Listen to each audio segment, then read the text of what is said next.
விசுவலைசேஷனை 60 செகண்ட்ஸில் பண்ணணுமா அப்போ உங்களுக்கு தான் இந்த ஷார்ட்டு. ஸோ நான் ஃபைலை வந்து இம்போர்ட் பண்ணுறேன். Import sklearn dot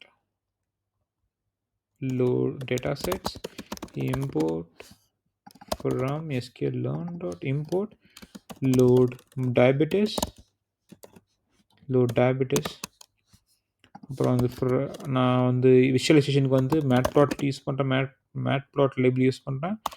மேட்ப்ளாட் lib.py plot as plt. அடுத்து நான் என்ன யூஸ் பண்ணுறேன்னா இம்போர்ட் பாண்டாஸ் யூஸ் பண்ணுறேன். பாண்டாஸ் as pd. அதுக்கப்புறம் நான் என்ன பண்ணுறேன்னா டேட்டா செட்டை லோட் பண்ணுறேன். Data equal to datas load diabetes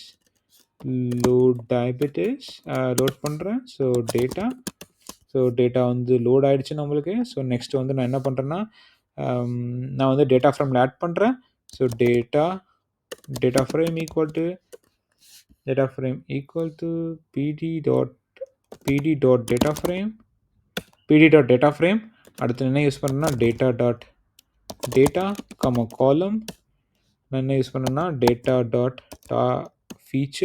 feature names. So நான் என்கிட்ட வந்து டேட்டா ஃப்ரேமில் ஆட் பண்ணிட்டேன். டேட்டா ஃப்ரேம் டார்கெட் ஆட் பண்ணுறேன். tf target equal to data.target. So target ready ஆகிடுச்சு. அடுத்து வந்து நான் வந்து ப்ளாட் பண்ணுறேன். ஹிஸ்டோகிராம் யூஸ் பண்ணுறேன். plot.histogram அண்ட் தென் நான் வந்து என்ன பண்ணுறேன்னா பிளட் ப்ரெஷர் கண்டுபிடிக்கிறேன். பிளட் ப்ரெஷர் மட்டும் செக் பண்ணுறேன். பிளட் ப்ரெஷர் நான் வந்து பின்ஸ் எவ்வளோ பின்ஸ்னால் 20 பின்ஸ் நான் ஆட் பண்ணுறேன். அடுத்து வந்து என்ன ஆட் பண்ணுறேன்னா டைட்டில் என்ன சொல்கிறேன்னா பிளட் ப்ரெஷர் டிஸ்ட்ரிபியூஷன் plot.xlabel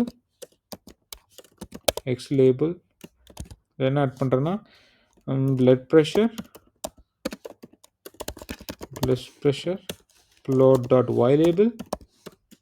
இதை வந்து என்ன பண்ணுறேன்னா கவுண்ட்டு கொடுக்குறேன். plot.show. ஸோ நம்மளுக்கு இந்த மாதிரி ஹிஸ்டோகிராம் பிளாட் வந்து ஜென்ரேட் ஆகும். ஸோ அதில் நம்ம வந்து பிளட் சுகரோட லெவல் வந்து ப்ரெடிக்ட் பண்ணிக்கலாம்.